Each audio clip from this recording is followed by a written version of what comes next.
Welcome back again guys to FIM Adventure. Well, this is Twinkle Soni. फिर से start करते हैं आज जनरल ऑर्गेनिक केमिस्ट्री।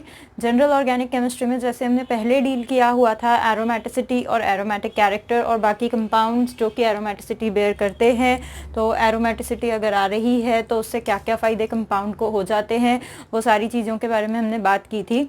आज हम लोग बात करने वाले हैं स्टेबिलिटी ऑफ इंटरमीडिएट्स को लेकर। मैं यहाँ पर सिर्फ रिएक्शन इंटरमीडिएट्स के बारे में बात करने वाली हूँ, बताऊँगी कौन कौन से इंटरमीडिएट्स होते हैं और उनकी स्टेबिलिटी किन किन फैक्टर्स पे जज की जा सकती है, कैसे कैसे जज की जा सकती है। ठीक है, तो सबसे पहले समझने की कोशिश करते हैं कि भाई इंटरमीडिएट्स क्या होते हैं।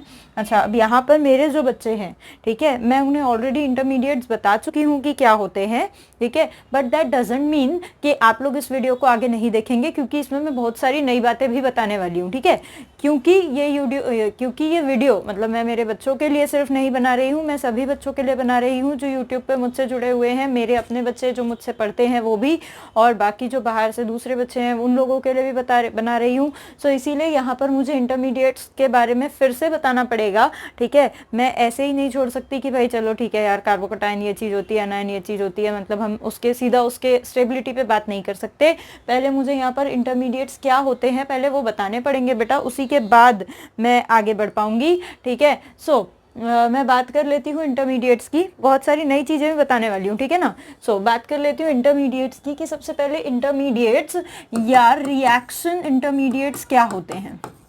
तो इंटरमीडिएट का मतलब क्या होता है भाई, डिक्शनरी मीनिंग अगर आप देखोगे, है ना, अगर आप डिक्शनरी खोल के देखोगे कि what is mean bye intermediate, तो मतलब होता है कि बीच में बनने वाला कुछ तो भी। इंटरमीडिएट यानी मिडिल कंडीशन, बीच का कुछ तो भी है ये। ठीक है, तो इंटरमीडिएट रिएक्शन इंटरमीडिएट यानी क्या हो गया, तो रिएक्शन इंटरमीडिएट का मतलब होता है मेरे बच्चों रिएक्शन के बीच में कुछ तो भी बनने वाला। अब बीच में मतलब क्या चीज़ है, ये क्या हो रहा है, ये समझ नहीं आ रहा है। तो भाई देखो, रिएक्शन जो होती है हमारी, वो हमारी रिएक्शन चलती है, रिएक्टेंट से शुरुआत होता है और बनता है प्रोडक्ट। ठीक है, तो हमारे जो रिएक्शन का इनिशियल पार्ट होता है, वो इनिशियल पार्ट होता है रिएक्टेंट, और जो फिनिश्ड पार्ट होता है वो होता है प्रोडक्ट। ठीक है, फिनिश करते हैं हम प्रोडक्ट पे, शुरू करते हैं हम रिएक्टेंट पे। पर ऐसा नहीं होता कि यार डब्बे में हमने रिएक्टेंट डाल दिया और ऐसे बूम करके हमारे पास प्रोडक्ट की प्राप्ति हमको हो गई, ऐसा नहीं होगा। हमको रिएक्टेंट से बेटा प्रोडक्ट मिलने से पहले एक पूरा पाथवे फॉलो करना पड़ता है, एक पूरा प्रोसेस, पूरा प्रोसीजर फॉलो करना पड़ता है, और दैट प्रोसीजर, उसी प्रोसीजर को हम रिएक्शन मैकेनिज्म कहते हैं। जैसे जैसे ऑर्गेनिक में आगे बढ़ेंगे you will get to know कि what is mean by reaction mechanism. बस उसी रिएक्शन के in the course, in the between of the reaction या मैकेनिज्म जब हो रहा होता है, तब बीच में कोई तो ऐसी परिस्थिति आ जाती है कि जब वो स्पीशी ना ओरिजिनल रिएक्टेंट की तरह रह जाती है और ना ही फाइनली फिनिश्ड प्रोडक्ट बन पाता है। ठीक है, कुछ तो भी मिडल की परिस्थिति आ जाती है, जब वो थोड़ा थोड़ा इसमें है, थोड़ा थोड़ा इसमें है, तो उस परिस्थिति में उस चीज़ को, उस स्पीशी को हम रिएक्शन इंटरमीडिएट कहते हैं। उस परिस्थिति में उस चीज़ को हम रिएक्शन इंटरमीडिएट कहते हैं, यानी बीच में बनने वाली कोई तो भी चीज़। ठीक है, so what is mean by reaction intermediate. Reaction intermediate का मतलब होगा कुछ तो भी ऐसी चीज़ जो बीच में बन जाएगी। अच्छा, अब ये रिएक्शन इंटरमीडिएट चार्ज्ड भी हो सकता है और बिना चार्ज का न्यूट्रल भी चीज़ हो सकती है ये। ठीक है, कई तरह के इंटरमीडिएट्स होते हैं। अगर आप ऑर्गेनिक केमिस्ट्री के अंदर देखोगे तो बहुत सारे टाइप के रिएक्शन इंटरमीडिएट्स होते हैं। जैसे पहला बहुत ही फेमस होता है कार्बोकटायन। ठीक है, कार्बोकटायन, ऐसा कार्बन जिसके ऊपर पॉजिटिव चार्ज है, because I am saying it as cation, so positively charged carbon is carbocation. ठीक है ना, उसके बाद अगर बात करूं तो नेक्स्ट होता है कार्बा अनायन। ठीक है ना, नेक्स्ट इज कार्बा अनायन होगा वो। कार्बा कार्बन है अगेन, अनायन का मतलब होता है नेगेटिवली चार्ज्ड, तो इट इज कार्बा अनायन। फिर नेक्स्ट चीज़ की अगर बात करूँ तो होता है फ्री रेडिकल। फ्री रेडिकल, ये भी एक और चीज़ होती है, फ्री रेडिकल। ठीक है, फ्री रेडिकल भी एक चीज़ होती है। सो carbocation, carbanion and free radical, इस तरह की चीज़ें हैं हमारे पास। ठीक है, और भी कई तरह के रिएक्शन इंटरमीडिएट्स हमारे पास होते हैं, जैसे कि फॉर एग्जांपल कुछ कुछ रिएक्शंस में ये पार्टिसिपेट करते हैं। कार्बीन, कार्बीन एक कृषि हो गई, ठीक है। कार्बीन एक और इंटरमीडिएट होता है, और भी होते हैं जैसे कि एक होती है नाइट्रीन, इन सब के बारे में भी बात करेंगे। एक और होता है बेंजाइन, ठीक है, this is not benzene, this is benzene, benzene, ठीक है, बेंजाइन। इन सो ये जो इंटरमीडिएट्स हमारे होते हैं इनके बारे में हम अभी पढ़ेंगे। इन 3 चीज़ों के बारे में मैं अभी नहीं बताऊंगी। इन 3 चीज़ों के बारे में हम ग्रेजुअली जब रिएक्शन मैकेनिज्म में प्रोसीड करेंगे तब हम इन 3 चीज़ों के बारे में पढ़ेंगे। किसके किसके बारे में? कार्बीन, नाइट्रीन और बेंजाइन के बारे में। आज मैं सिर्फ 3 चीज़ों के बारे में बात करने वाली हूँ। एक हमारा carbocation, carbanion and carbon free radical के बारे में, ठीक है। अब पहली बात तो ये कि भाई साहब ये बनते कैसे हैं, कैसे बन जाएंगे, कैसे कैसी रिएक्शंस होती है, ऐसा क्या प्रोसेस होता है कि ये लोग बन जाते हैं। तो सबसे पहले मुझे आपको बताना पड़ेगा कि भाई साहब कितने टाइप की रिएक्शन होती है, टाइप ऑफ रिएक्शंस कितने टाइप की होती है। याद रखेंगे 2 टाइप की रिएक्शन होती है कभी भी, या तो होमोलिसिस हो सकता है या तो हेटेरोलिसिस हो सकता है, ठीक है, होमोलिसिस और हेटेरोलिसिस। अब अगर होमोलिसिस की बात करूं बेटा तो होमो का मतलब होता है सेम, होमो का मतलब होता है सेम, लिसिस का मतलब होता है टूटना, बॉन्ड का टूटना, ठीक है, ब्रेकिंग। होमोलिसिस के अंदर बॉन्ड ऐसे टूटेगा कि जो हमारा बॉन्ड के 2 बॉन्ड पेयर्स ऑफ इलेक्ट्रॉन थे वो इक्वली डिवाइड हो जाएंगे। देखो देखो जरा, होमोलिसिस, ठीक है। जैसे फॉर एग्जांपल ए और ए, ये 2 चीजें हैं, इनके बीच में ये 2 इलेक्ट्रॉन्स हैं, ठीक है। अब ये टूट रहा है, ये मोस्टली टूटता है एच न्यू यानी फोटोन ऑफ लाइट के प्रेजेंस में। मोस्टली ये रिएक्शन लाइट के प्रेजेंस में होती है, ठीक है। तो यहाँ पर क्या होगा कि ये वाला इलेक्ट्रॉन इधर चला जाएगा, ये वाला इलेक्ट्रॉन इधर चला जाएगा। बड़े ध्यान से देखें, मैंने इस तरह की एरो नहीं बनाई है, फुल एरो नहीं बनाई है, मैंने हाफ एरो बनाई है। Half arrow represents the transfer of only 1 electron, ठीक है। सो इस तरीके से मैंने यहाँ पे हाफ एरो बनाई है। ये इलेक्ट्रॉन, ये अपना अपना इलेक्ट्रॉन ले गए बेसिकली, है ना, किसी ने भी किसी के साथ मतलब बेईमानी नहीं की है, दोनों ने अपना अपना इलेक्ट्रॉन ले लिया। अब जब दोनों ने अपना अपना इलेक्ट्रॉन ले लिया तो भाई साहब अपने इलेक्ट्रॉन से चार्ज कैसा? अगर मैं अपना ही इलेक्ट्रॉन वापस ले रही हूं तो क्या मेरे पास कोई एडिशनल चार्ज आएगा?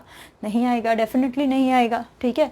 सो जब मैं किसी और का इलेक्ट्रॉन लेती तब चार्ज आता है, या अपना देती तब चार्ज आता है। यहाँ तो मैंने क्या किया, यहाँ तो मैंने अपना ही इलेक्ट्रॉन वापस अपनी जेब में रख लिया। सो मेरे ऊपर कोई चार्ज नहीं आएगा, और वो लिया हुआ इलेक्ट्रॉन हम ऐसे डॉट से रिप्रेजेंट करते हैं। 2 ऐसी सुंदर सी स्पीशीज मेरे पास बन जाएगी। इन्हीं स्पीशीज को बेसिकली कहा जाता है फ्री रेडिकल्स। इन्हीं स्पीशीज को रेडिकल कहा जाता है। ये बनते हैं किससे? होमोलिसिस से, या होमोलिटिक फिजन भी कोई कहता है इसको, होमोलिटिक रिएक्शन भी इसको लोग कहते हैं, ठीक है। अब इसी की दूसरी टाइप की रिएक्शन जो हो सकती है वो होती है बेटा हेटेरोलिसिस। हेटेरो का मतलब होता है डिफरेंट, ठीक है, अलग से टूटेगा। ये कैसे टूटेगा? तो मान लो यहाँ पर मेरे पास 2 लोग हैं, ए है बी है, ठीक है। बी यहाँ पर थोड़ा बेईमान है, बी की इलेक्ट्रोनेगेटिविटी मैं कहती हूँ ए की इलेक्ट्रोनेगेटिविटी से ज़्यादा है। तो जब बी की इलेक्ट्रोनेगेटिविटी ए की इलेक्ट्रोनेगेटिविटी से ज़्यादा है तब क्या होगा? तब जब यहाँ पर बॉन्ड टूटने जाएगा तो बी की नीयत हो जाएगी खराब। बी क्या कर लेगा? बी अपना इलेक्ट्रॉन तो लेगा ही, साथ में ए का भी इलेक्ट्रॉन हड़प कर जाएगा, और बेचारा ए गरीब कहीं का, जो कि बेचारा गरीब था, उसको बी ने क्या किया? उसको बी ने भगा दिया है। अब ए के पास खुद का इलेक्ट्रॉन बचा नहीं, बी अपना भी ले गया और ए का भी ले गया। तो अब बी के पास आ गया एक एक्स्ट्रा इलेक्ट्रॉन, सो बी हो गया नेगेटिव चार्ज।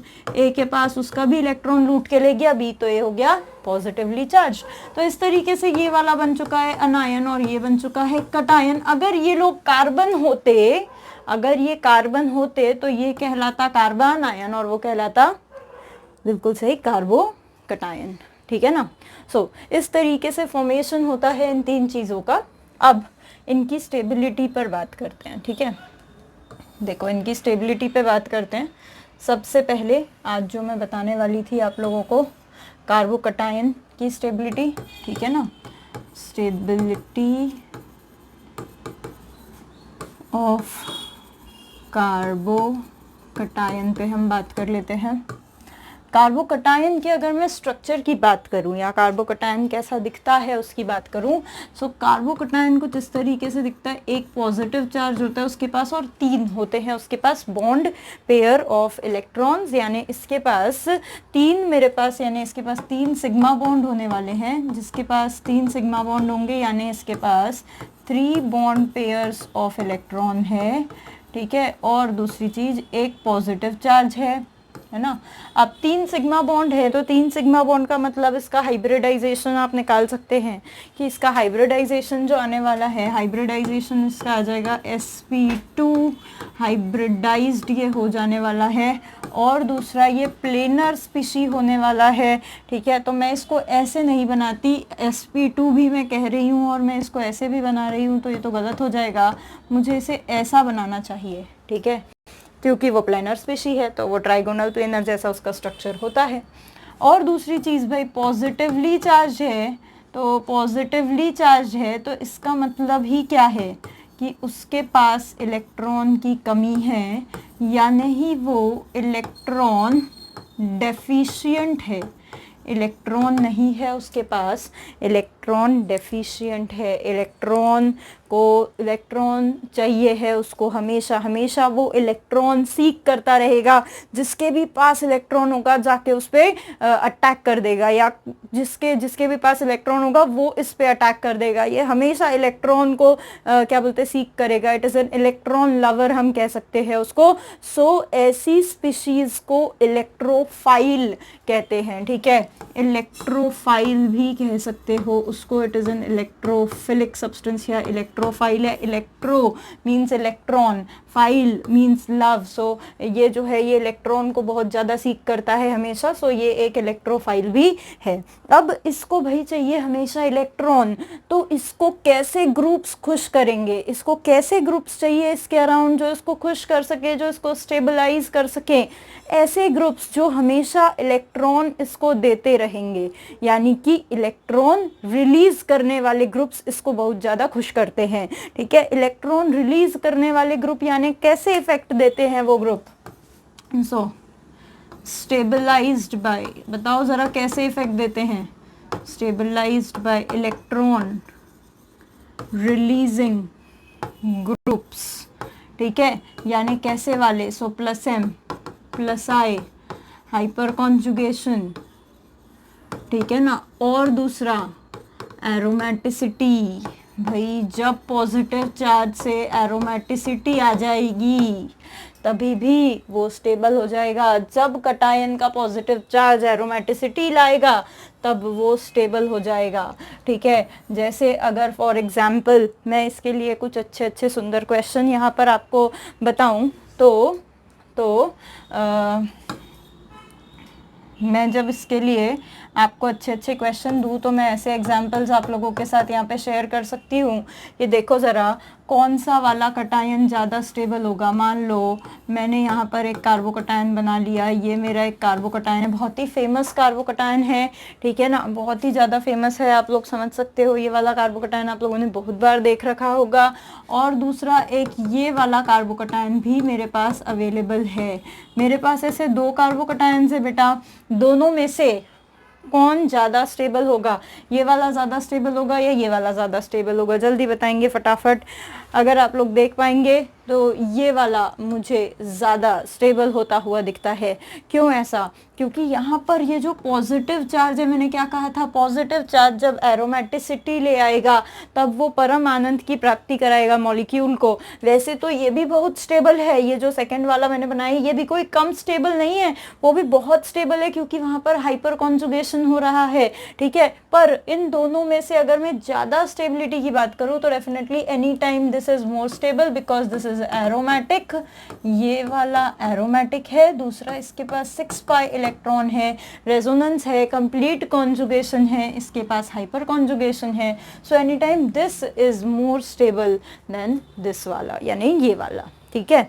ऐसे ही हम और भी एग्जाम्पल्स ले सकते हैं, जैसे कि अब मैं बात करूं एक इसकी बात मैं कर लेती हूँ, ठीक है। ये वाला एक और एक ये वाला। तो अब आप बोलोगे कि अब कौन सा ज़्यादा स्टेबल है, 2 3 4, ओके ठीक है। अब बताओ ज़रा कौन सा ज़्यादा स्टेबल है। तो आप बोलोगे कि मैम यहाँ पर तो रेजोनेंस हो रहा है, मैं बोलूँगी यहाँ पर भी रेजोनेंस हो रहा है, ठीक है।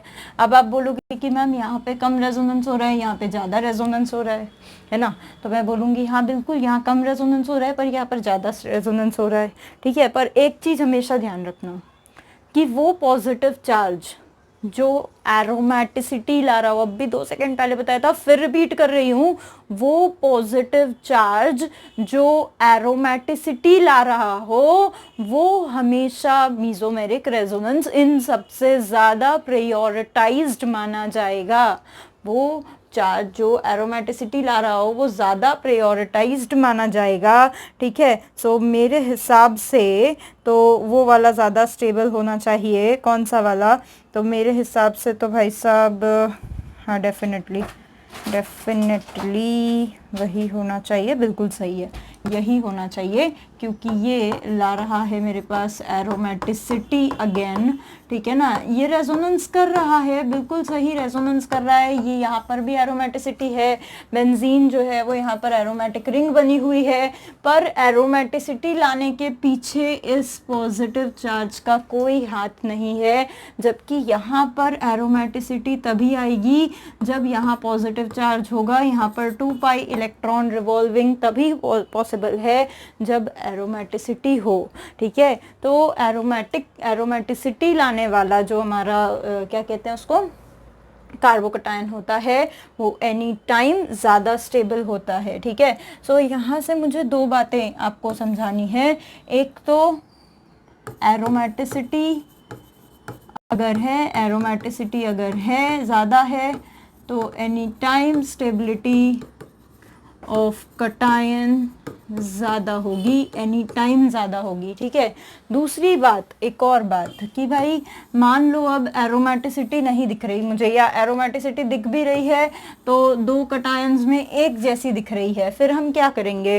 फिर हम ये देखेंगे कि भाई जितना ज़्यादा रेजोनेटिंग स्ट्रक्चर बनता है, रेजोनेंस जितना ज़्यादा होता है, स्टेबिलिटी उतनी ही ज़्यादा आती है, ठीक है। यानी मैं ऐसा कह सकती हूँ कि नंबर ऑफ रेजोनेटिंग स्ट्रक्चर्स जितने ज़्यादा बनेंगे, रेजोनेटिंग स्ट्रक्चर ज़्यादा बनेंगे ना बेटा, तो शेयरिंग ऑफ चार्ज ज़्यादा हो जाएगा। हमेशा याद रखो चार्ज जो होता है ना, चार्ज इसको ना हमेशा एक बोझ की तरह लो भाई। बोझ जितना बांटोगे उतने खुश रहोगे, दुख जितना बांटोगे उतने खुश रहोगे, ठीक है। तो चार्ज जितना बटेगा उतना ही कटायन खुश रहेगा, हमेशा याद रखना।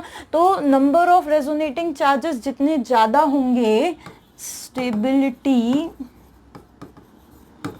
Of cation again I am saying उतनी ही ज़्यादा होगी। इसका एक बढ़िया एग्जाम्पल बताती हूँ, देखो।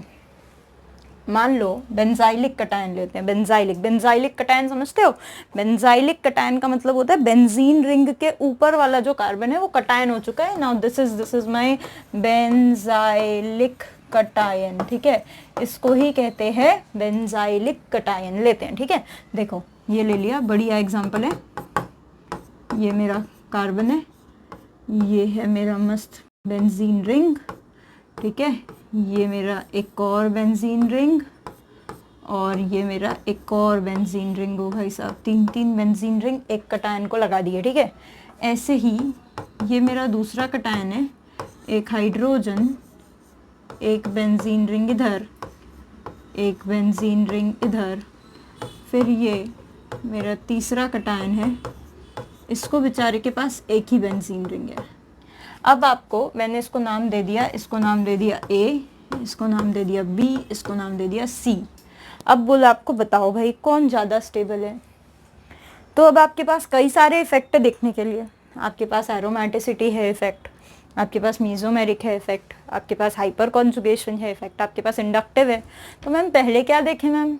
अगर हम इंडक्टिव देखते हैं तो ये तो फिनाइल ग्रुप्स हैं, ये तो माइनस आई इफेक्ट देते हैं, तो पागल बना देंगे इस कटायन को।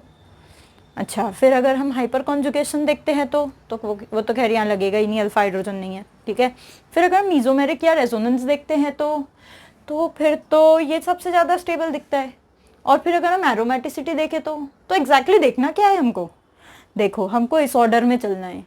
हमको सबसे पहले ये देखना है कि हमारा चार्ज क्या कहीं एरोमेटिसिटी लाने में इन्वॉल्व है। अगर है तो वो कटायन सबसे ज़्यादा स्टेबल, ठीक है, आंखें बंद करके वो कटायन स्टेबल हो जाएगा, बिल्कुल ठीक है। उसके बाद फिर हमें ये देखना है कि चलो भाई एरोमेटिसिटी दिख रही है क्या नहीं दिख रही, ओके। जैसे यहाँ पर आप देखोगे तो ये रिंग भी एरोमेटिक है, ये भी एरोमेटिक है, ये भी एरोमेटिक है, पर इन तीनों को एरोमेटिक बनाने में इस पॉजिटिव चार्ज का कोई योगदान है ही नहीं। वही चीज़ यहाँ है, वही चीज़ यहाँ है, अरे एरोमेटिसिटी वाला फैक्टर तो इधर कहीं दिखेगा ही नहीं। फिर देखो मीजोमेरिक इफेक्ट, यानी रेजोनेटिंग स्ट्रक्चर बना के देखो। अगर आप इन स्ट्रक्चर्स के रेजोनेटिंग स्ट्रक्चर्स बनाओगे, ठीक है, रेजोनेटिंग स्ट्रक्चर्स बनाओगे, तब आपको पता चलेगा कि एक बार ये पॉजिटिव चार्ज ये पूरे रिंग को घूम कर आएगा, यानी इधर जाएगा, ये रिंग ये पाई बॉन्ड इधर आएगा, पॉजिटिव इधर आएगा, फिर पाई बॉन्ड इधर आएगा, फिर पॉजिटिव इधर आएगा, फिर पाई बॉन्ड इधर आएगा, फिर पॉजिटिव इधर आएगा। याद करो, ऑर्थो पैरा पे ही पॉजिटिव या नेगेटिव आता है, मेटा पे कभी कोई चार्ज नहीं जाता, याद है? अगर नहीं है, ठीक है ना, आई एम एक्सपेक्टिंग कि आपको रेजोनेंस करना आता हो, है ना। अगर नहीं आता है तो रेजोनेंस करना पहले आपको सीखना पड़ेगा, उसके बाद ही ये समझ आएगा। जिसको रेजोनेंस करना नहीं आता इसके ये बिल्कुल मतलब ऊपर से चले जाएगा भी नहीं, इधर तक पहुंच भी नहीं पाएगा, टेंजेंट भी नहीं हो पाएगा, ठीक है ना। सो पहले रेजोनेंस करना सीखें। सो अगर आप रेजोनेंस करेंगे तो आप यू विल फाइंड कि भाई इस रिंग पे पहले जाएगा ऑर्थो पैरा, ऑर्थो पे पॉजिटिव चार्ज आएगा, ठीक है, फिर वापस यहाँ आ जाएगा, फिर एक बार इस रिंग की सैर करेगा, फिर ऑर्थो पैरा ऑर्थो, ठीक है, फिर वापस आएगा, फिर इस रिंग के पास जाएगा, फिर ऑर्थो पैरा ऑर्थो। देखो कितने बने, 3 3 6 3 9 और एक बार बीच में रहेगा, यानी 10 रेजोनेटिंग स्ट्रक्चर बनने वाले हैं इसके। सिमिलरली इसकी अगर बात करूं तो फिर ऑर्थो पैरा ऑर्थो 3 यहाँ बन गए, फिर ऑर्थो पैरा ऑर्थो 3 यहाँ बन गए, 3 3 6 और एक बीच में, यानी 7 रेजोनेटिंग स्ट्रक्चर्स बनेंगे। और इसके कितने बनेंगे, 1 2 3 और ये अभी वाला, यानी 4 रेजोनेटिंग स्ट्रक्चर बनेंगे। अभी बोला था, ऊपर ही बताया, देखो जितने ज्यादा रेजोनेटिंग स्ट्रक्चर उतनी ज्यादा स्टेबिलिटी, यानी definitely any time A will be most stable then B and C. This is due to, भाई वही बात, more resonating structure more stability. हमेशा याद रखें, आपको ये चीज़ करनी है, ठीक है ना, कि रीज़न भी लिखना है क्वेश्चन के अंदर, ठीक है ना। ये एक चीज़ हो गई, ये तो हो गया रेजोनेंस वाला कहानी, रेजोनेंस वाली कहानी, ठीक है।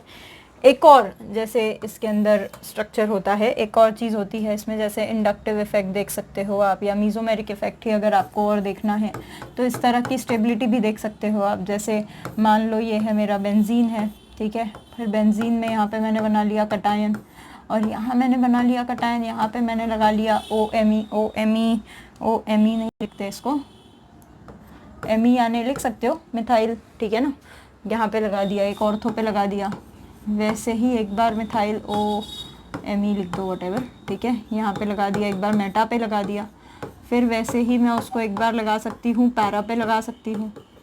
तो अब मैं बोलूँगी चलो भाई बताओ किस तरह की स्टेबिलिटी, किस तरह का ऑर्डर होगा, इसको दे दिया, फिर A दे दिया, B दे दिया, C दे दिया, किस तरह का ऑर्डर होगा स्टेबिलिटी का।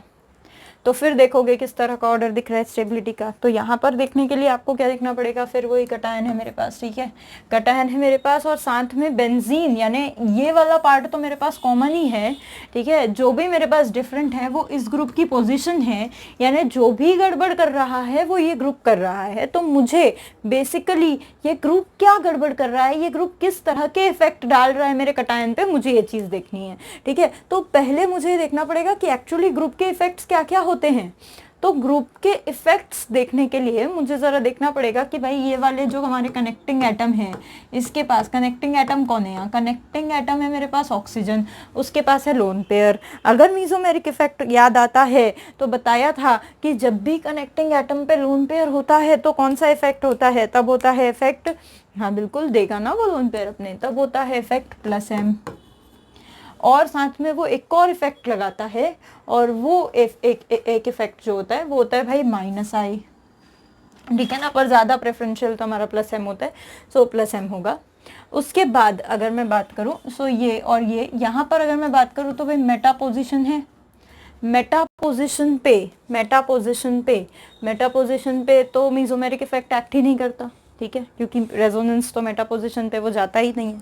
तो अगर मैं मेटा पोजिशन की बात करूं तो कौन ज़्यादा स्टेबल होता है मेटा पोजिशन पे, मतलब अगर मैं देखूं कौन सा इफेक्ट ज़्यादा प्रोनाउंस्ड होता है मेटा पोजिशन पे, तो वो होगा इसका माइनस आई इफेक्ट। ठीक है, उसके बाद पैरा पे बात करूं तो भाई पैरा पे भी वही आएगा प्लस एम इफेक्ट, क्योंकि प्लस एम तो सिर्फ ऑर्थो और पैरा पे ही बात करता है। अब फिर मैं कंफ्यूज हो जाऊंगी कि व्हाट अबाउट ए एंड सी, उनकी तो सेम स्टेबिलिटी हो गई।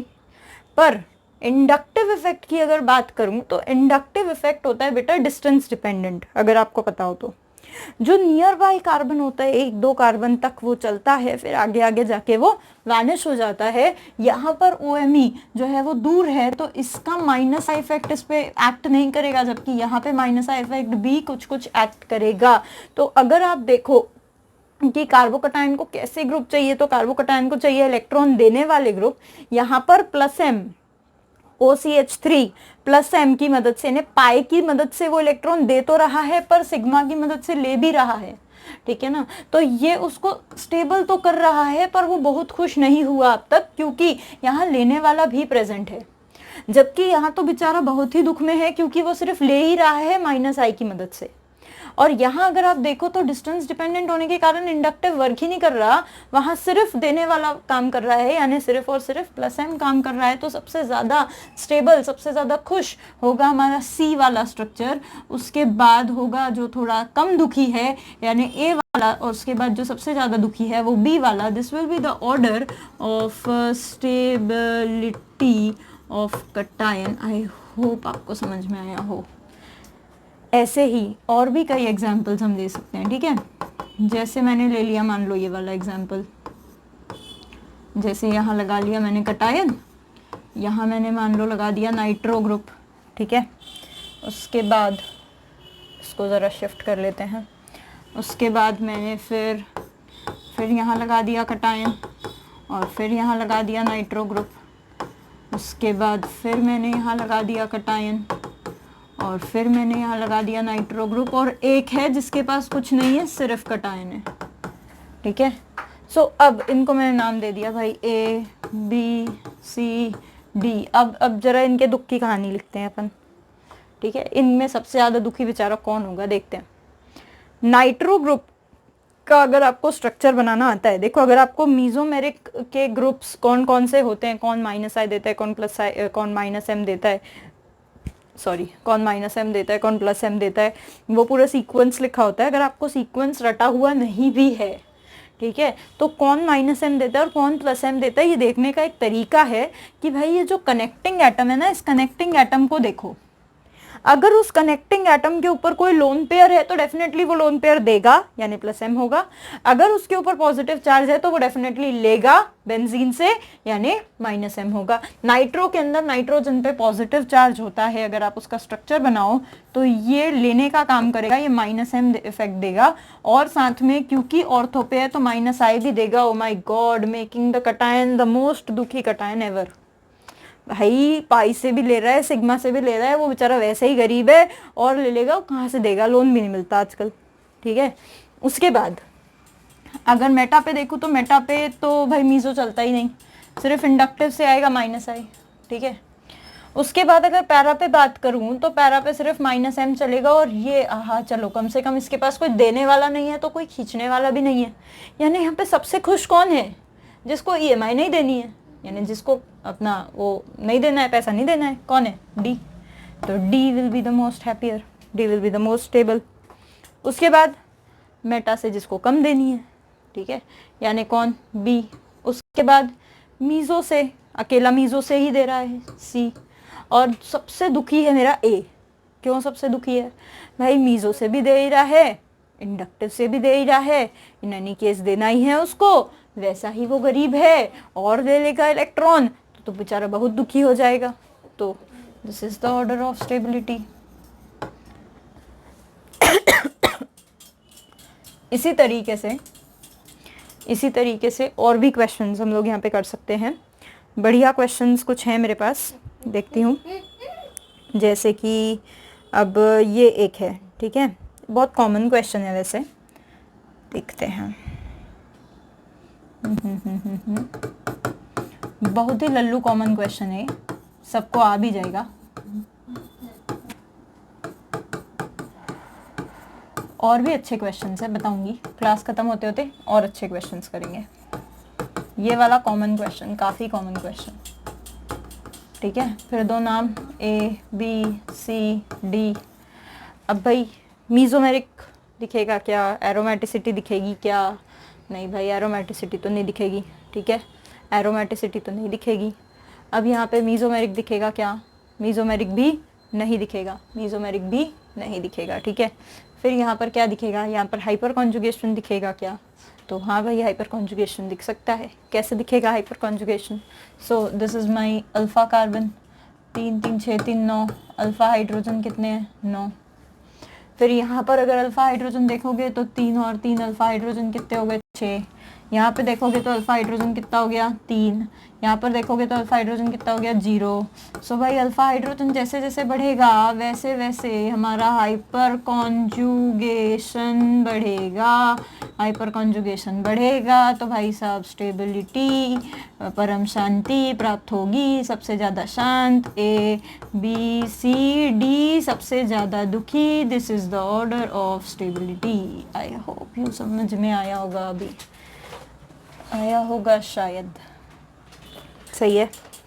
ऐसे ही हाइपर कॉन्जुगेशन को लेकर के हम बेंजीन रिंग के साथ भी कुछ क्वेश्चंस करते हैं, ठीक है। बेंजीन रिंग के साथ भी हम लोग हाइपर कॉन्जुगेशन को लेकर क्वेश्चन कर सकते हैं। एक बात याद रखें कि बेंजीन रिंग, ठीक है ना, जिस तरीके से मेटा पोजीशन पर रेजोनेंस नहीं दिखता वैसे ही मेटा पोजीशन पर हाइपर कॉन्जुगेशन भी नहीं दिखता, क्योंकि हाइपर कॉन्जुगेशन को भी तो नो बॉन्ड रेजोनेंस ही कहते हैं। वहाँ पर भी तो वो हाइड्रोजन निकलता है, तो फिर रेजोनेंस वाली कंडीशन ही आती है, ठीक है। सो यहाँ पर हाइपर कॉन्जुगेशन भी ऑर्थो और पैरा पर ही दिखेगा, मेटा पर हाइपर कॉन्जुगेशन बेंजीन के अंदर भी नहीं दिखने वाला। तो मैं यहाँ पर जैसे ये वाला बेंजीन रिंग लेती हूँ एक, ठीक है, और एक बढ़िया वाला बेंजीन रिंग लेती हूँ, ये एक और, ये हो गया, ठीक है, और एक बढ़िया वाला बेंजीन रिंग लेती हूँ। देखो यहाँ ले लेती हूँ, ये फिर CH2 पॉजिटिव और फिर CH3H, ठीक है, फिर CH2 पॉजिटिव, फिर यहाँ पर CH3 लग गया। अब आप देखोगे ABCD, बताओ जरा कौन सबसे ज़्यादा स्टेबल है? बताओ फास्ट बताओ कौन सबसे ज़्यादा स्टेबल है। यहाँ पर स्टेबिलिटी देखने के लिए क्या करना पड़ेगा? यहाँ पर स्टेबिलिटी देखने के लिए देखो, मीजोमेरिक इफेक्ट तो लगेगा नहीं, तो लगेगा कौन? Inductive effect. अब इंडक्टिव इफेक्ट में भी क्या लगेगा? इंडक्टिव इफेक्ट से पहले मगर नहीं, हाइपर कॉन्जुगेशन लग जाएगा ना यार। देखो ना, पैरा पोजीशन पे मिथिल ग्रुप है, तो हाइपर कॉन्जुगेशन लग जाएगा। तो वही बात कर लो, अल्फा हाइड्रोजन अगर है तो स्टेबिलिटी ज़्यादा है। तो मेरे ख्याल से आप लोगों का आंसर ऐसा आना चाहिए कि D सबसे ज़्यादा स्टेबल है, फिर B, फिर A। This will be the order of stability, this will be the answer. I hope आया होगा आप लोगों का। आ गया ना? यही आ गया ना? गधे हो तुम, ये नहीं है आंसर, गलत है वो, ठीक है। मुझे लगा ही था तुम ऐसे ही कुछ करोगे, अब करना कैसे है इसको? देखो भाई, अल्फा कार्बन ये है, तो अल्फा हाइड्रोजन यहाँ पे हुए 3, फिर यहाँ पे अल्फा हाइड्रोजन हुए 2, फिर यहाँ पे ये है अल्फा हाइड्रोजन तो हुआ 1, फिर यहाँ पे अल्फा हाइड्रोजन हुआ तो हुआ 0। तो सबसे ज्यादा अल्फा हाइड्रोजन बेसिकली A के पास हैं और सबसे कम D के पास हैं। बेटा ये नहीं है अल्फा कार्बन, अरे ये नहीं है अल्फा कार्बन, ये है अल्फा कार्बन। तो D सबसे ज्यादा स्टेबल है और A, अरे नहीं, A सबसे ज्यादा स्टेबल है और D सबसे कम स्टेबल है, ठीक है। तो इस तरीके से हो पाएगा ये, है ना। उसके बाद फिर बात करें आगे की, तो आगे कुछ और बढ़िया क्वेश्चंस करते हैं। देखो, एक और कार्बोकटायन होता है जो एक्सेप्शनली बहुत स्टेबल माना जाता है, एक्सेप्शनली बहुत ज़्यादा स्टेबल माना जाता है। हाँ बिल्कुल, ये वाला कटायन होता है वो। देखो बताती हूँ, ठीक है, देखो बताती हूँ। उससे पहले एक फैक्टर लिखा देती हूँ कि जब भी रिंग पे कोई कटायन आएगा, ठीक है, रिंग बताया था आप लोगों को, रिंग साइक्लिक कंपाउंड है ना। तो साइक्लिक कंपाउंड जो होते हैं उनमें सबसे ज़्यादा स्टेबल जो साइक्लिक कंपाउंड होता है वो होता है साइक्लोहेक्सेन। साइक्लोहेक्सेन सबसे स्टेबल साइक्लिक कंपाउंड है। क्यों? क्योंकि उसके अंदर एंगल स्ट्रेन नाम की चीज़ नहीं होती। एंगल स्ट्रेन मतलब क्या, तो ये बताया हुआ है ऑलरेडी कि जब साइक्लिक कंपाउंड बनता है तो अब जैसे साइक्लोहेक्सेन बना है मान लो, ठीक है, तो यहाँ पर ये वाला जो कार्बन है, ये कार्बन होता है sp3 हाइब्रिडाइज्ड, इसका बॉन्ड एंगल होना चाहिए 109 डिग्री। पर जब देखो मैंने इसको यहाँ पे बॉन्ड कर दिया तो उसका बॉन्ड एंगल मैंने कम कर दिया, तो ये बेचारा गरीब एक्चुअली ऐसा बंधा बंधा महसूस करता है, वो खुलना चाहता है, 109 डिग्री होना चाहता है, बट मैंने उसको 60 डिग्री में बांध के रखा है, तो ये कैसे स्टेबल रहेगा। तो यहाँ पर सबसे ज्यादा स्टेबल रिंग जो होती है वो होती है cyclohexane. Cyclohexane is the most stable ring because उसके अंदर एंगल स्ट्रेन नाम की, ये जो एंगल स्ट्रेन हो चुका है ये वाली चीज नहीं होती, ठीक है। तो हमेशा ये चीज याद रखें कि साइक्लोहेक्सेन सबसे स्टेबल रिंग होती है ना। तो अगर मेरे पास कुछ इस तरीके का कटायन है, यानी अगर रिंग पे कोई कटायन है, तो रिंग पे अगर कोई कटायन है तो वो कटायन बहुत ही अनस्टेबल हो जाता है, ठीक है। तो जैसे फॉर एग्जाम्पल मेरे पास इस तरह का कटायन है, ये एक कटायन है, फिर ये साइक्लोब्यूटेन पे कटायन है, फिर ये साइक्लोपेंटेन पे कटायन है, और ये साइक्लोहेक्सेन पे कटायन है, ठीक है। सो अगर मैं इसको बोलूँ A B C D और मैं आपको बोलूँ कि भाई इसके स्टेबिलिटी का ऑर्डर निकालो, तो डेफिनेटली आप लोग किस तरह का ऑर्डर निकालेंगे। आप लोग बोलेंगे कि मैम आप ही ने तो बोला कि साइक्लोहेक्सेन सबसे ज़्यादा स्टेबल है, तो लो जितनी बड़ी रिंग उतनी बड़ी स्टेबिलिटी, ये होना चाहिए ऑर्डर ऑफ स्टेबिलिटी। पर मैं कहूँगी नहीं। क्यों? Because there is some exception. Chemistry is full of exceptions बच्चों। यहाँ पर आ चुका है एक एक्सेप्शन। ये जो कटायन होता है, this cation, this is called cyclopropyl methyl cation.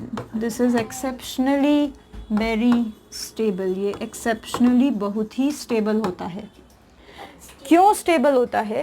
क्योंकि ये यहाँ पर ये जो पॉजिटिव चार्ज है, ठीक है ना, यहाँ पे एक फिनोमेना आता है डांसिंग रेजोनेंस बोलकर, डांसिंग रेजोनेंस ऐसा फिनोमेना आता है, ठीक है। और ये डांसिंग रेजोनेंस की मदद से ये बहुत स्टेबल हो जाता है। ऐसा कहा जाता है कि यहाँ पर ये वाला जो बॉन्ड है, ठीक है, ये वाला बॉन्ड बोल लो या ये वाला बॉन्ड बोल लो, ये बॉन्ड टूट कर, ठीक है ना, ये बॉन्ड टूट कर यहाँ पे ऐसा रेजोनेट करने लगता है।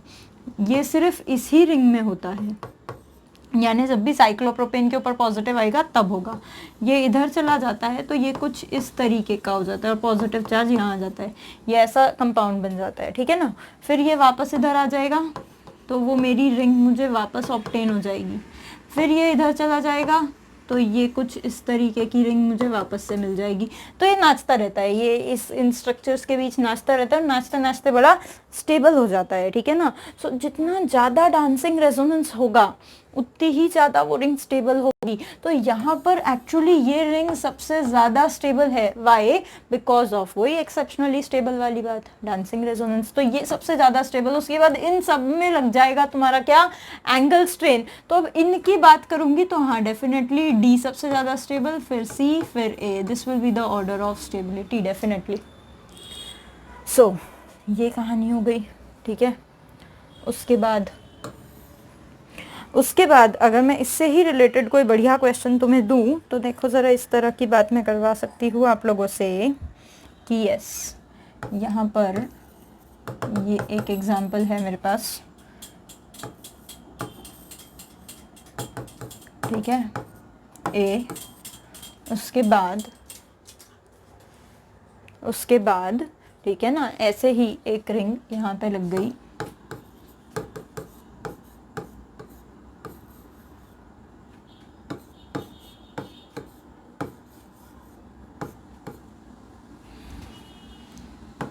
तो अब इनमें अगर मैं देखूं कि भाई ए, बी और सी में सबसे ज़्यादा स्टेबल कौन है, तो definitely C will be the most stable one. Why C will be the most stable one? Because वहाँ पे सबसे ज़्यादा डांसिंग रेजोनेंस है, ठीक है।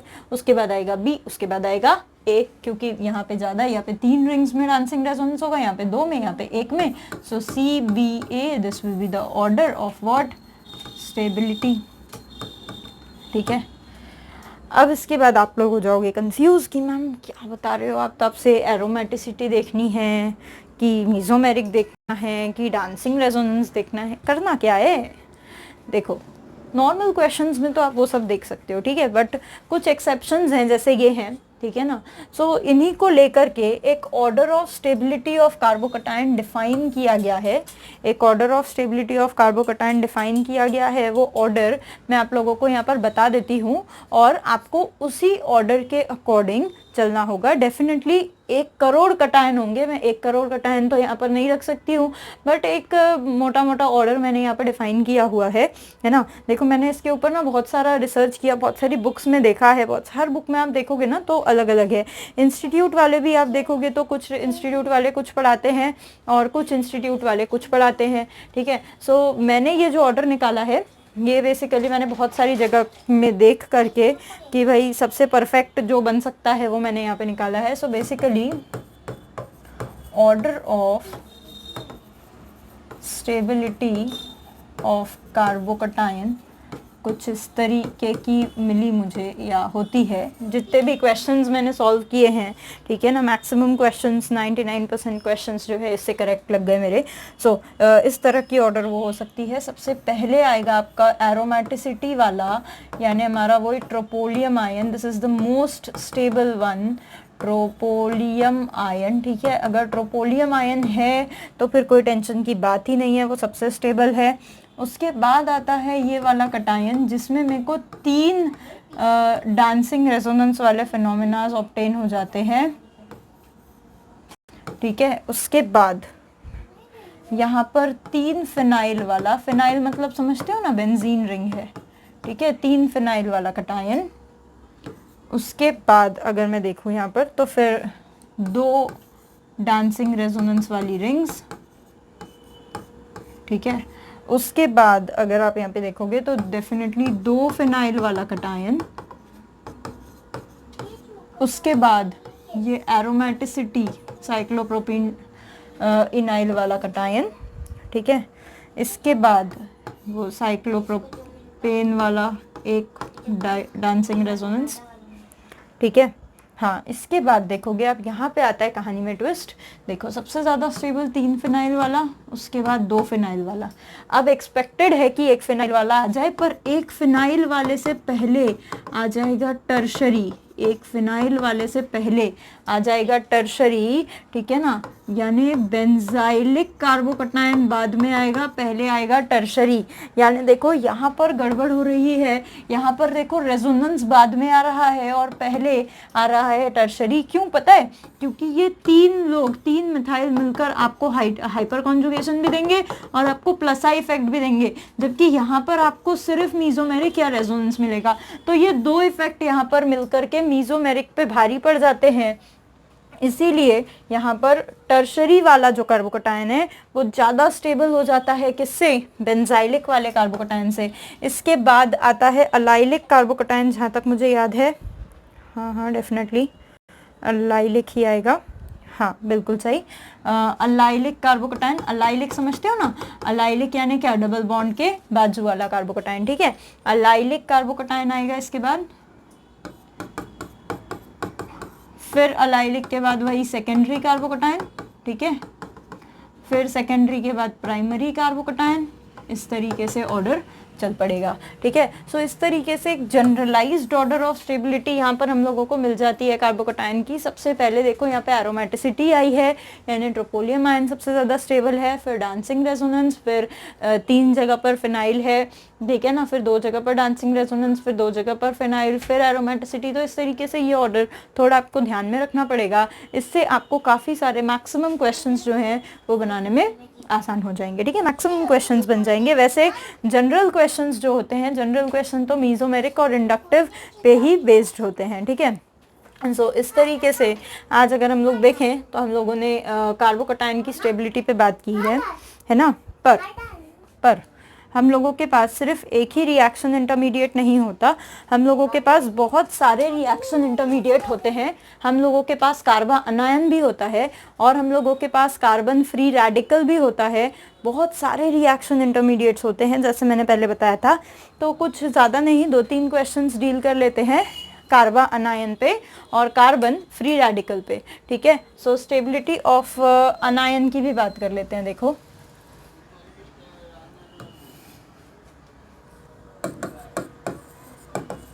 स्टेबिलिटी ऑफ कार्बन अनायन पे बात कर लेते हैं। Okay, just a minute.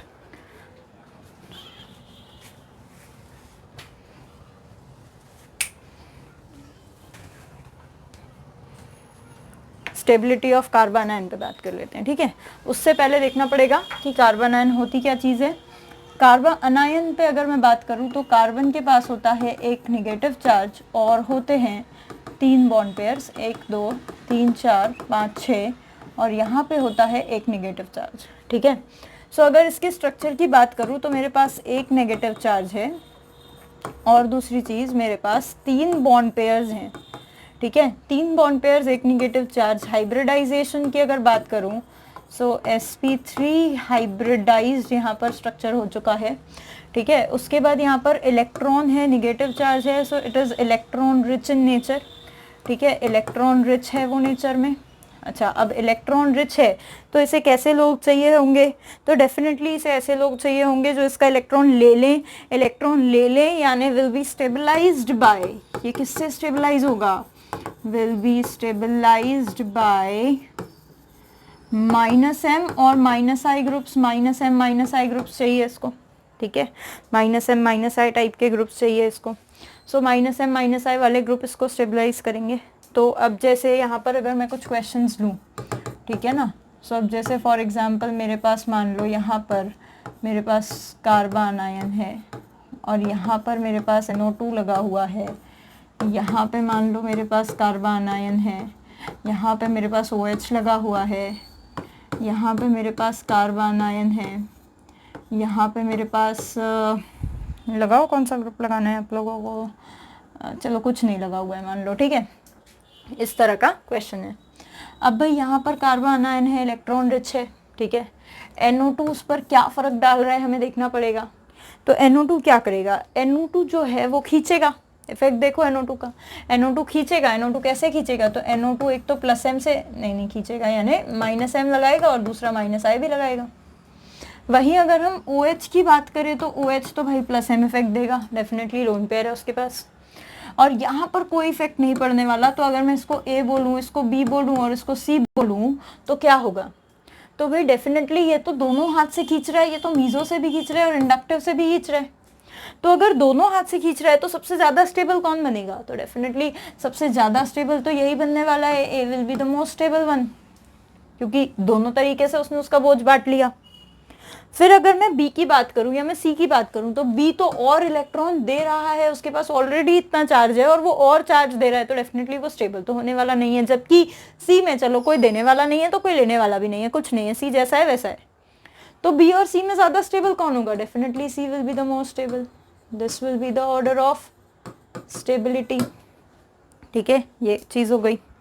इसके बाद अनायन के और एग्जाम्पल्स देख सकते हैं, जैसे फॉर एग्जाम्पल ये मेरा अनायन है, ठीक है, यहाँ पर अनायन है।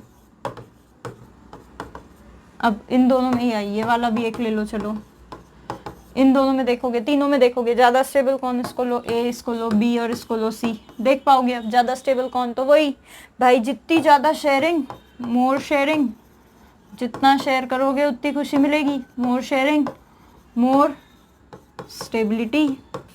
कहाँ है ज़्यादा शेयरिंग, तो वही इसके 10 रेजोनेटिंग स्ट्रक्चर, इसके वही 7 थे शायद, देख लो कितने थे, और इसके कितने थे, शायद 4 रेजोनेटिंग स्ट्रक्चर थे। सबसे ज़्यादा A के थे, तो A B C, this will be the order of again वही स्टेबिलिटी, ठीक है। इसमें भी एक बढ़िया कॉमन क्वेश्चन हम लगा सकते हैं इसी तरीके से, जैसे ये वाला बहुत ही लल्लू क्वेश्चन। फिर से है ना। फिर वही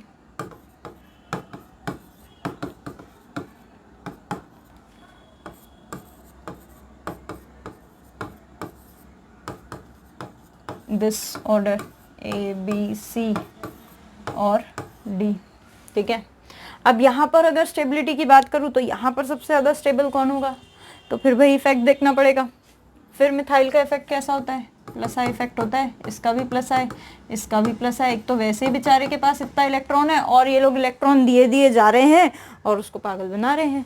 तो यहाँ तो 3-3 लोग इलेक्ट्रॉन दे रहे हैं, यहाँ तो 2 ही लोग इलेक्ट्रॉन दे रहे हैं, यहाँ पे 1 ही दे रहे हैं और यहाँ पे कोई नहीं दे रहे। तो डेफिनेटली सबसे ज़्यादा स्टेबल कौन सा होने वाला है, सबसे ज़्यादा स्टेबल डी होने वाला है, फिर सी होने वाला है, फिर बी होने वाला है, फिर ए होने वाला है। यानी ये 0 सुपर प्राइमरी है, ये प्राइमरी है, ये सेकेंडरी है, ये टर्शरी है। तो अगर मैं कार्बा अनायन के बारे में बात करूं तो मेरा सुपर प्राइमरी सबसे ज़्यादा स्टेबल है और टर्शरी सबसे कम स्टेबल है। जबकि वही अगर यही क्वेश्चन मैंने कार्बोकटायन के बारे में किया था तो आप देखोगे टर्शरी सबसे ज़्यादा स्टेबल था, टर्शरी सबसे ज़्यादा स्टेबल था, फिर सेकेंडरी था, फिर प्राइमरी था और फिर सुपर प्राइमरी था। दिस वाज द ऑर्डर, याद आता है तो, ठीक है। सो इस तरीके से हमारा ये चल पड़ा है ना क्वेश्चन। उसके बाद कुछ और भी क्वेश्चंस हम यहाँ पे ले सकते हैं और बढ़िया क्वेश्चंस लेने की वैसे मेरी इच्छा है अभी, है ना। पर एक चीज़ एक्चुअली मुझे आज पढ़ाना था आप लोगों को इस वीडियो में, बट वीडियो का लेंथ बड़ा हो जाएगा अगर वो टॉपिक जैसे काफ़ी बड़ा है ना। Rearrangement of carbocation, rearrangement of carbocation मैं एक्चुअली पढ़ाना चाह रही थी आप लोगों को, आज ही पढ़ाना चाह रही थी। बट हुआ ये कि भाई कार्बोकटायन की स्टेबिलिटी में और अनायन की स्टेबिलिटी में ही काफ़ी समय निकल गया और हम अभी रेडिकल पे बात किए नहीं है, ठीक है। तो 15-20 मिनट्स और निकल जाएंगे तो फिर वीडियो का लेंथ काफ़ी बड़ा होगा। तो रीअरेंजमेंट ऑफ कार्बोकटायन के बारे में फिर हम कल बात करेंगे, है ना। सो कार्बोकटायन पे, अनायन पे बेसिकली और अच्छे क्वेश्चंस हम लोग ले सकते हैं। देखती हूँ मैं, बढ़िया क्वेश्चंस थे मेरे पास और अच्छा, जैसे ये वाला एक देखो, ये काफ़ी अच्छा क्वेश्चन है। ये एक काफ़ी अच्छा क्वेश्चन है। ये जैसे बेंजीन, बेंजीन पे आ गया एक अनायन, ठीक है। उसके बाद 2 बेंजीन रिंग, फिर बीच में लग गया अनायन और यहाँ पे आ गई एक और बेंजीन रिंग, यहाँ पे आ गया NO2, फिर आ गया एक और अनायन, फिर आ गया CHO, ठीक है। फिर आ गया यहाँ पे इसी तरीके से एक और अनायन। आई होप आप लोग मुझसे पहले सॉल्व करोगे इस क्वेश्चन को। और यहाँ पे इन्होंने लगाया है NMe3, इसको ज़रा शिफ्ट कर लेते हैं, NMe3, ठीक है, NMe3 पॉजिटिव, ओके। इसको दिया है A, B, C और D नाम, है ना। और बोला है कि सबसे ज़्यादा स्टेबल कौन, चलो बात करेंगे कौन। CHO को मैं इस तरीके से लिख देती हूँ। तो सबसे पहले अनायन, अनायन इलेक्ट्रॉन रिच है तो -M -I वाले ग्रुप्स ज़्यादा स्टेबलाइज करते हैं। ग्रुप्स का पहले तो वो देख लेते हैं, क्या कहते हैं उसको, जगह देख लेते हैं और ग्रुप्स का इफेक्ट देख लेते हैं। यहाँ पर तो कोई इफेक्ट ही नहीं है, यहाँ पर 2 बेंजीन रिंग लगी हुई है भाई साहब। तो ये वाली बेंजीन रिंग क्या करेगी, देखो तो ये वाली बेंजीन रिंग में इसके रिस्पेक्ट में देखो जरा, ऑर्थो मेटा पैरा पे नाइट्रो लगा हुआ है भाई साहब। तो सारे कमाल एक्चुअली नाइट्रो ही करेगा, सारे कमाल अगर नाइट्रो करेगा तो पहले कौन से करेगा, देखो ये मेटा पे नहीं है, इसके रिस्पेक्ट में देखो, इसके रिस्पेक्ट में ऑर्थो मेटा पैरा पे लगा हुआ है, पैरा पे लगा हुआ है तो मीजोमेरिक देगा। अब बात ये आती है कौन सा मीजोमेरिक देगा, प्लस चार्ज होता है नाइट्रोजन पे, -M देगा, ठीक है।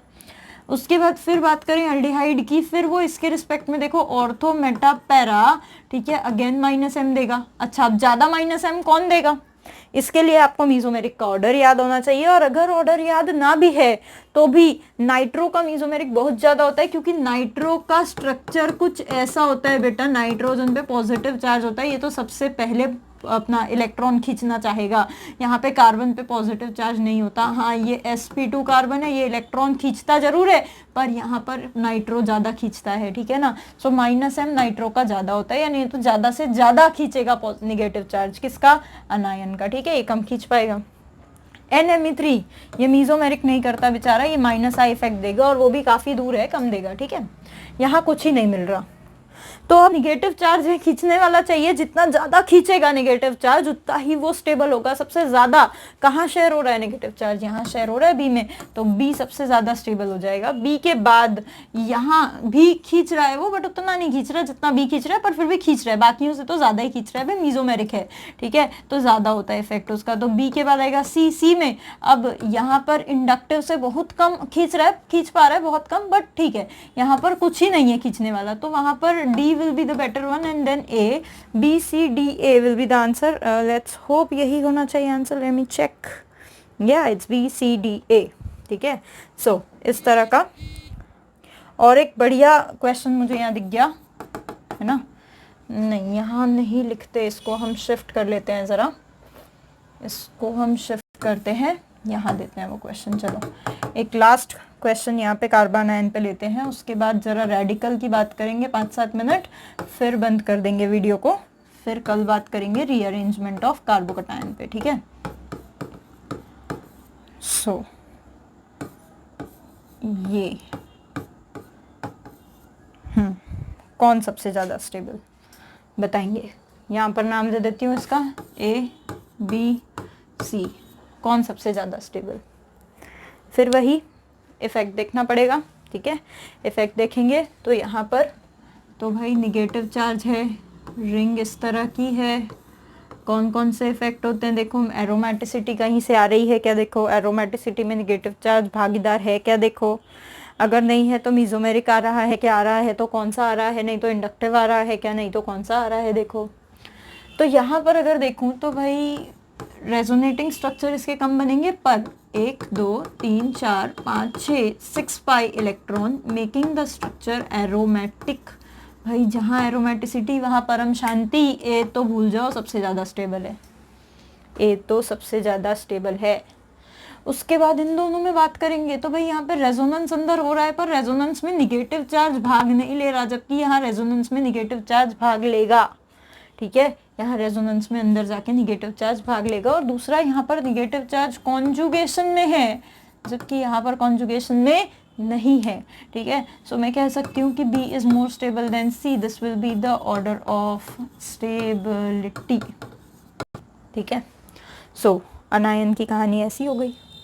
अब अगर मैं रेडिकल की कहानी के बारे में बात करूँ तो देखो रेडिकल पे मैं ना ज़्यादा बात नहीं करने वाली हूँ, रेडिकल के बारे में मैं बस थोड़ी सी ही बातें करूँगी यहाँ पर, क्योंकि रेडिकल जो होगा यानी कार्बन फ्री रेडिकल, ठीक है।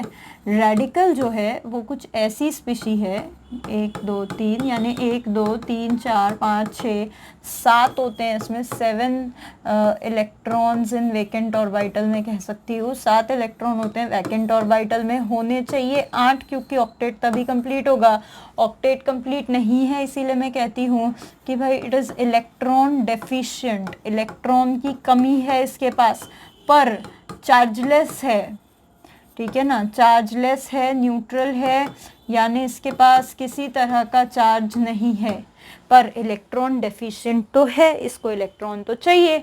तो इसको कैसे ग्रुप्स मेस्मराइज करेंगे, इसको कैसे ग्रुप्स खुश करेंगे, तो इसको भाई साहब वही इलेक्ट्रॉन देने वाले यानी +m+i हाइपर कॉन्जुगेशन टाइप की चीज़ें इसको खुश करेंगी, ठीक है। अनायन को हाइपर कॉन्जुगेशन कभी खुश नहीं करता क्योंकि वो हमेशा इलेक्ट्रॉन डोनेटिंग इफेक्ट है, तो अनायन को हाइपर कॉन्जुगेशन हमेशा दुखी करता है, जबकि फ्री रेडिकल और कटायन को हाइपर कॉन्जुगेशन खुश करता है। पर फिर भी हमारा हमेशा जो वो प्रेफरेंस होता है वो मीजोमेरिक, फिर हाइपर कॉन्जुगेशन और फिर इंडक्टिव, ठीक है ना, यही हमारा प्रेफरेंस होना चाहिए। बस वो एक एक्सेप्शन है कार्बोकटायन में कि हमारा टर्शरी कार्बोकटायन स्टेबल होता है ज़्यादा बेंजाइलिक कार्बोकटायन से, ये हमारा एक्सेप्शन है, ये आपको याद रखना है। बाकी की कहानी रेडिकल में बिल्कुल वैसी ही होती है बच्चों जैसी कार्बोकटायन में होती है। आप चाहें तो मैं 1-2 क्वेश्चन रेडिकल के यहाँ डील कर लेती हूँ, वैसे मुझे ज़रूरत नहीं लगती, पर ठीक है अब क्योंकि इतने क्वेश्चन कटायन अनायन सभी के करा दिए हैं, तो फिर रेडिकल के भी ले लेती हूँ बढ़िया से 1-2 क्वेश्चन। ठीक है, यहाँ पर अभी भी पर कटायन का जो टॉपिक है वो कंप्लीट नहीं हुआ है, क्योंकि रीअरेंजमेंट ऑफ कार्बोकटायन एक चीज़ यहाँ पर बच गई है। ठीक है, सो रीअरेंजमेंट ऑफ कार्बोकटायन पे मैं कल बात करूँगी।